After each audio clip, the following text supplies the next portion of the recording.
시카고 윈TV 미주 핫뉴스입니다. 식품의약처는 전국 식료품점과 약국에서 판매되고 있는 드라이 샴푸에 발암물질로 분류되는 벤젠의 수치가 높을 가능성이 있어 리콜을 실시한다고 밝혔습니다. 리콜 제품은 도브, 넥서스, 수아브, TIGI 그리고 트레셈의 일부 에어로졸 제품으로 알려졌습니다. 화학물질인 벤젠의 수치가 높아지면 백혈병, 골수 혈액암, 그리고 혈액장애 등이 발생할 수 있다는 지적입니다. 이번 드라이 샴푸 리콜 제품에 대한 환불 방법은 unileverrecall.com에서 확인하면 됩니다.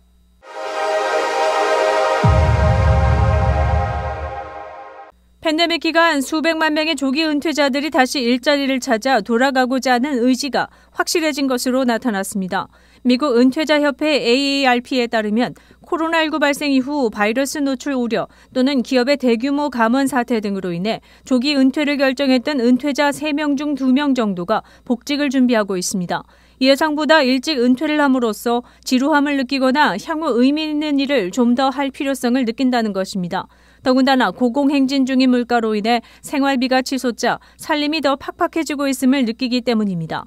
연방노동부에 따르면 55세 이상 장년층이 일을 하거나 구직을 원하는 비율이 지난해 10월 38.4%에서 올해 초 3월 38.9%로 늘었습니다.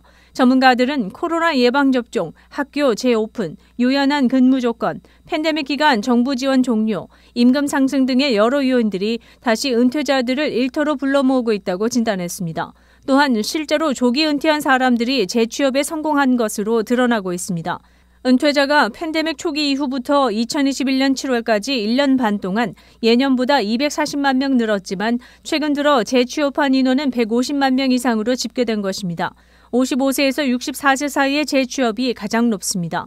이들은 아직 메디케어와 소셜시큐리티 연금을 이용하지 못하기 때문입니다. 여기에다 75세 이상 고령 은퇴자들의 재취업률도 상승한 것으로 나타나 주목을 끌고 있습니다.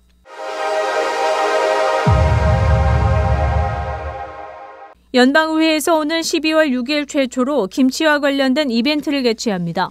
미주 한인 이민사 박물관에 따르면 오는 12월 6일 워싱턴 DC 연방의회 도서관에서 김치의 날 축하 행사가 열립니다. 한국의 법정 기념일인 김치의 날을 미국의 공식 기념일로 지정하자는 결의안을 낸 바 있는 캐롤린 멜로니 의원 등 12명의 하원 의원들이 미주 한인 이민사 박물관 측과 함께 기획한 것으로 알려졌습니다. 행사에서는 김치 담그기 시연과 더불어 김치를 이용한 다양한 음식이 의회 관계자들에게 소개됩니다. 현재 117대 연방의회의 임기가 내년 1월 3일 종료되기 전에 김치의 날 결의안을 통과시키기 위해 여론을 환기시킨다는 목적입니다. 이 결의안은 지난 7월에 제출됐으나 중간 선거를 앞둔 하원에서 처리 일정이 잡히지 않았습니다. 멀로니 의원 등은 12월 마지막 회기에서 결의안을 통과시킨다는 계획인 것으로 알려졌습니다.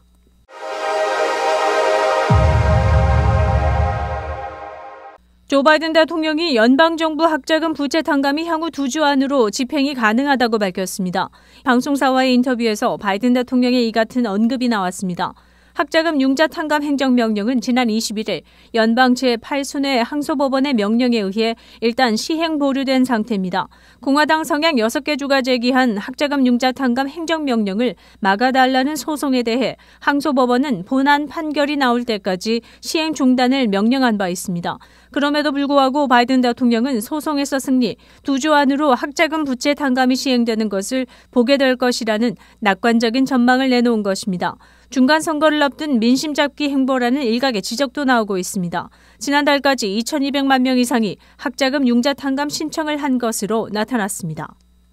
윈TV 채널 24.5와 MCTV 채널 24.6 방송은 안테나를 이용한 공중파 방송을 통해 시청할 수 있습니다.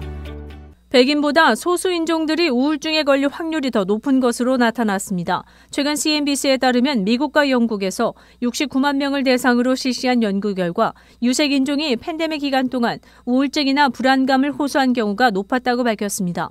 특히 미국 내 흑인은 백인보다 1.16배 더 높았습니다.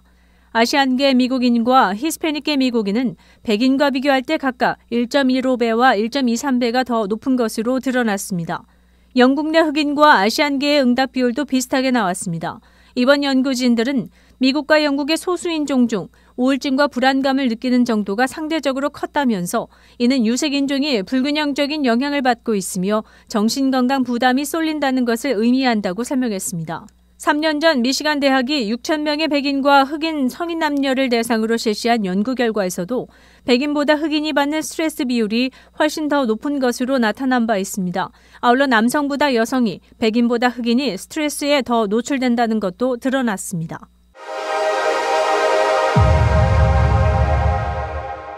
이태원 압사 사고로 백신 5명이 사망하고 백신 2명이 부상당한 것으로 집계되는 가운데 미국인 사망자는 2명이며 둘 다 대학생으로 밝혀졌습니다.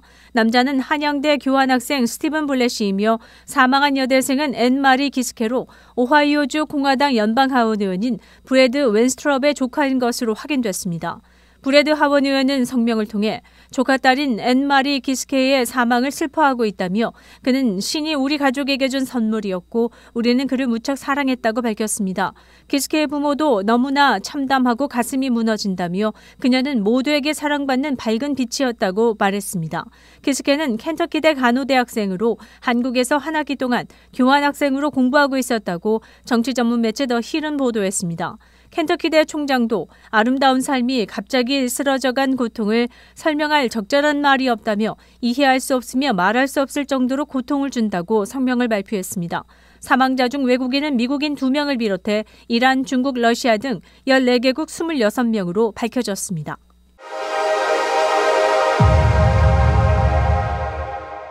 올겨울 시카고 컵스 홈구장 리그리 필드에 아이스 스케이트장이 설치됩니다.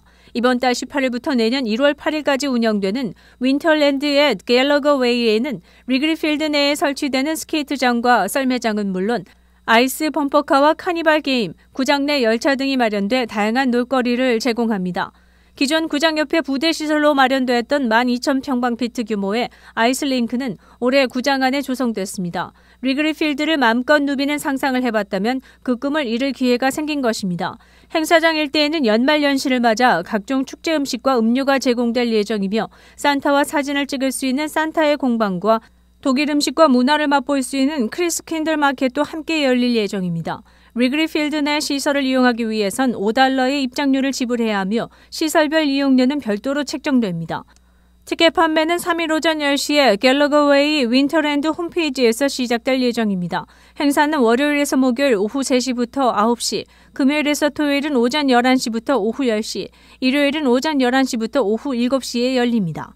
시카고 한인동포 일간지 한국일보는 전자신문으로도 배포됩니다. 시카고 한국일보 무료신문은 가까운 한인식당이나 마켓에서 볼 수 있습니다. 뉴스24에서는 여러분의 제보를 기다립니다. 제보 전화 847-290-8282번입니다.